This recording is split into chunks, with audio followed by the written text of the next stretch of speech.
My name's Florence Nightingale, and I'm going to draw my life. Dark days are over. No, that's Florence and the Machine.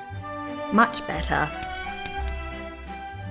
After the Crimean War broke out in 1853, I took a team of over 30 nurses and sailed to Turkey to look after the injured soldiers. The hospital we visited was filthy and running alive with rats. Bandages were almost as scarce as soap. Ugh. But my nurses and I soon cleaned up and made sure the soldiers were properly fed and clothed. When I got back to the UK, I was convinced that many of the soldiers' deaths were preventable. So I used maths to analyse the huge amounts of army data to find the extent of the problem. Sure enough, I found that more soldiers were dying from infections than from injuries in battle. 16,000 deaths could have been prevented with just a bit of sanitation.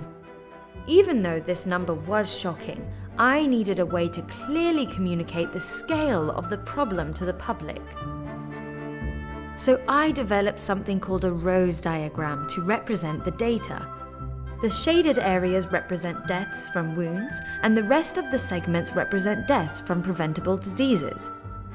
It hit home. The public were horrified, which led to a huge overhaul in the sanitary conditions of hospitals.